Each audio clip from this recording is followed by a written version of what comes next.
Thanks for joining us. I'm excited to be here today again with Dr. Josh Packard, a sociologist of Colorado, and we're really diving deep on specifically today. I want to talk a little bit about, or have you address, when we talk about like an organization, for instance, an organization that serves and creates value for specialists. Okay, so there's this specialty group.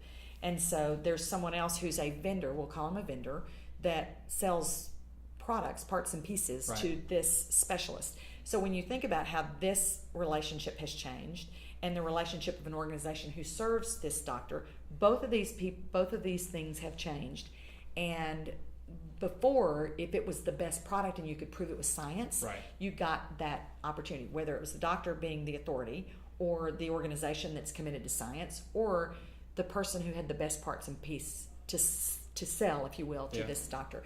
Talk about how that relationship's changed and why this is so critical to this phase of success now. Sure. Well, so I'll pitch this right back to you. You know, you say a lot of times that these practices that run specials, and you say there's a $99 special, which is only as good until when? The next $99 special. Right. Yeah. Or $98 special, right? There you go. And so if you're always trying to compete on price, which I think is a place where it's natural for salespeople to go. It's just like, okay, you know, it's the car dealership model of, you know, what price do we have to get to today to get you? What do you want your monthly payments to be, right? Well, then, you know, if you've been in that situation before, you know what, they just don't want you to walk out the door because they know that you're going to take that offer and shop it around, and they basically undercut all their ability to return value to you except on that bottom line dollar, right? That's really, you want to avoid that because obviously it gets into this race to the bottom. Sure. And so the real question becomes, how do you use the product as a gateway in to making their business better, right? So, and that requires you establishing a relationship that understands what their particular pains are, what their struggles are. You know, all dentistry schools are different. They emphasize different things. So doctors come out of them with different trainings. Some of them inherit practices, some of them start them, some of them buy them, some of them are partners, right? And they all come with their unique challenges. And so it's not just a chance to, you know, sell a part or a piece, but it's a chance to establish a relationship and fix a problem. So if you can bring, you know, these other things to the table, like, oh, look, we'll take care of this for you. And you know what? I know this great other resource over here that can help you with that thing too, which will actually make your workflow, you know, smoother. Well, then you've got somebody, you know, then you become a member of somebody's team and not just a salesperson knocking on the door. Right. Well, and I'm really quick to say the biggest block of business I have is, you know, being hired by a specialist to speak to their referral group. So I'm always, you know, I ask a lot of questions. And my first question is, have you ever hired a professional speaker before? Because, well, yes, I've had so-and-so and so-and-so and so-and-so. And it's like, maybe they don't understand the question, because what I know is there are people who are in this industry who don't want to be an expert at being a professional speaker. They want to be an expert at whatever the thing is. And so when I start to ask questions, it changes things. And I think about I sold dental supplies for years, and I think about the person who's trying to sell their gadget or part piece to the specialist. And what I think about is, you know, I understand what the best is, and yes, my practice is going to have a better, higher quality product. But you're not going to get my business because it's a better, higher quality product. You're going to get my business because it's the thing that I believe I've learned from you. You went past the product or service. In other words, you understand me. I think that's what you're talking about. Absolutely. And, you know, I think too often we hear this as like, oh, I need to get to know, like, you know, what grade their kids are in so that they'll feel guilty about buying from somebody else. And that's not it at all. No. Like when we talk about, you know, the importance of relationships in the modern era is really about getting people comfortable enough with you so that they'll share with you the things about their business that affect them. And if you need to know, you know, what grade their kids are in as a part of that, then that's really a decision for you to make. I'm not saying make a connection for the sake of, you know, having a new friend that you can invite to dinner. Right. I'm saying there are deep-seated things in people's business models that they might be reluctant to share with other people. And if you can help them solve a problem, you know, you'll have a client for life. I agree with that. And I think that for us, in a general practice and in talking to patients, because most of the time people only know a couple of things to ask. How much does it cost, and can I get a cleaning?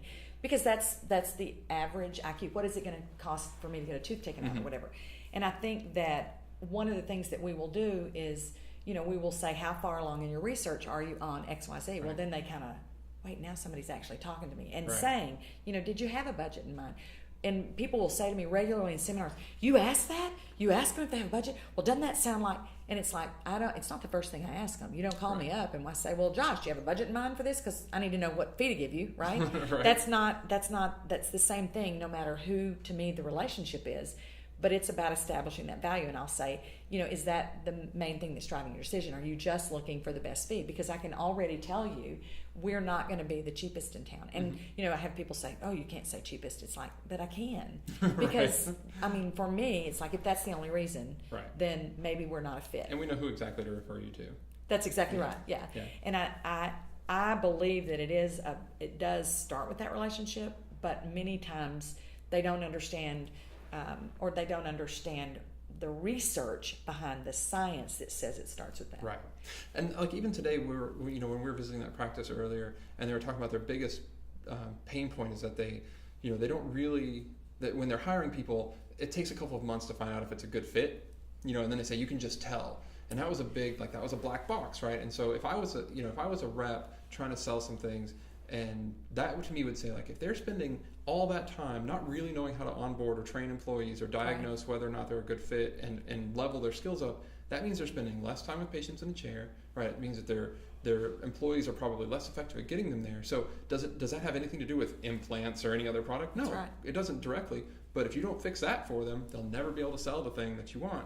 And so providing a system where you say, like, okay, it may be outside of your purview, but even connecting them to the people with the solutions, that's what it means to have a relationship with the people that you're selling to. I agree 100%. And I think that one of the reasons this is so exciting to me is this is not like something that's, industry-wide or something people would standardly do, but I continued to get, specialists or companies like a couple we met with while we were here that would say, we've got to figure out how to differentiate what we have from someone else because they think, and there are all these people out there that are going to have a better fee or whatever. But when I think about what I've begun to understand from you about that, the science of that, it makes the difference because the doctors do things most of the time based on the science. But you've got a team of people that's not why they do things. Right. And so to get them on board to create value for the surgical procedure or to create value for the product or service is so much more than getting somebody sales training or verbal skills or how to answer the phone. And I think that although it's a systematic approach, it is based on understanding something past that product. Yeah, and even with that example, I mean, it's not like that. Those doctors that we talked to are operating out of gut or intuition. Yeah. But the organizational sociologist inside of me knows I'm like, we've got research that can tell you the best way to do that. Like you don't have to just sit around and think, where do my whims take me today about that employee? Like we've got actual data that can tell us the best way to handle that. Yeah, that's the exciting part for me because having been in the industry for years and served the industry for 30 plus years and married to a dentist, worked for a specialist for years, when I heard you and when we met a little over a year ago, it's like the light went off for me because I knew that if this industry understood the research that you had, all of a sudden the systems that we have and the stuff that we have on the platform for team members to be onboarded and the way that we can nurture them through that process would become invaluable. Wouldn't have a fee. It would be invaluable because we have done the research. And it's the same thing.